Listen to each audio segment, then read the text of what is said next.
Greetings, thanks for tuning in tonight.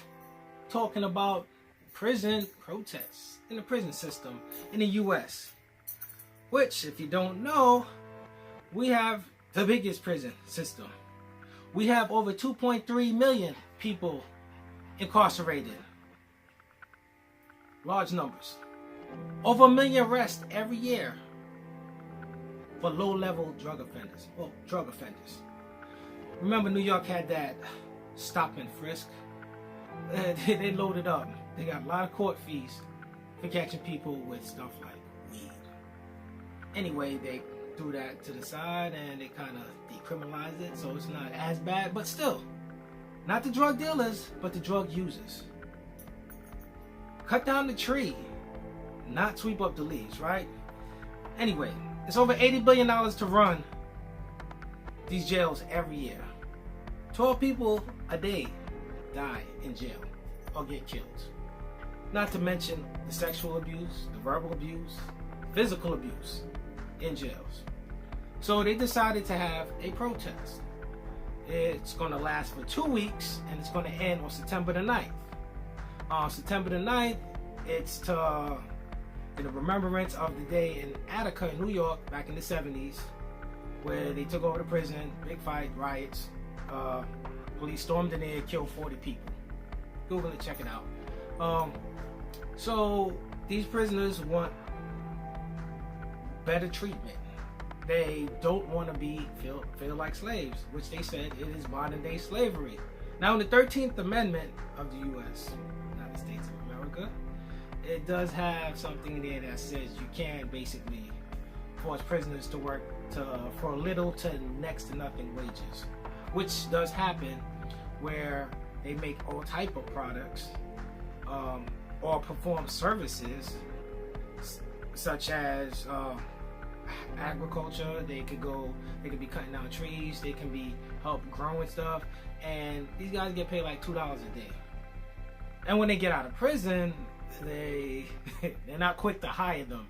The same company that's been outsourcing to the prison system, if they go back to that company XYZ, like, hey, I actually did this for you when I was incarcerated, can I get a job? Probably not. More than likely they won't get it. It's a sad time when you think about how many people are in prison. And out of those numbers, where they say it's what? Only 23% released. Prisoners stay out of prison. So you're talking about way more, way more people are repeat offenders and go back in. Like I said earlier, some people don't know how to function in everyday life. So we're not reforming anyone, so what is the fix? Is it just punishing them? Then we're not even going to go into the private prison system where it's just like, yo, fill that prison up so we can make this money. And there was a case actually in Pennsylvania of a judge, or I believe it was 2 of them, and it was juvenile. Make it even worse. Young guys getting caught for doing stupid things. Young kids, young guys, they do stupid things. And they was throwing hard sentences at them. And it turns out that they was getting kickbacks for keeping the jail full, which I'm sure still happens. There's actually, I don't know if it's a story or a tale, whatever you want to call it, how they conspired some of these private prisons with some record execs in the early 90s, mid-90s, to help promote violence, getting arrested, anything that can do to get people into jail so they can profit from it. And it sounds kind of far-fetched, but the more I think about it, early 90s, mid-90s, when, hip-hop really was taking off, becoming mainstream, and gangster rap, or whatever you want to call it, was out, it was, people talked about it a lot. And it got to the point where people didn't mind doing a bit, 1 to 3, whatever. Oh, I got locked up last night, I'm a tough guy, whatever. Real dudes don't talk about it, but, it became a thing. And the prison population has steadily increased. 40% of that is, yes, black males. So, it's a sad time. But like I said, check it out. Do your own research. Falsely imprisoned people. That's a whole nother story. Many people are falsely imprisoned. Then when they come out, some of them get no type of compensation. I forget what state it was. The guy comes out and I think they gave him like $10, like some ridiculous number, and he was locked up for like 10 years. Like 10 years out of your life, you can never get back.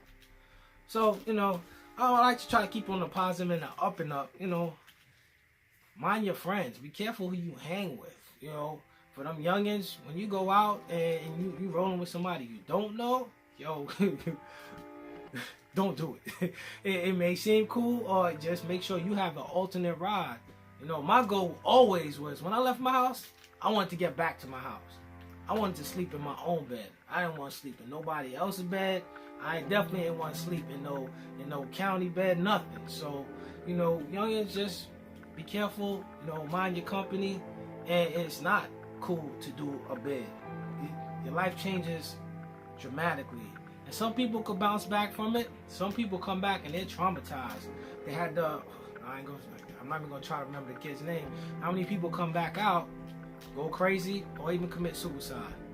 But on the up and up, like I said, you know, mind your friends, be careful who you with. You know, do your research on everything before you get into whatever. Keep a positive vibe. And if you like the video, like I said, subscribe to my YouTube. Try and get these numbers up. Freedom forever, create and conquer. We out.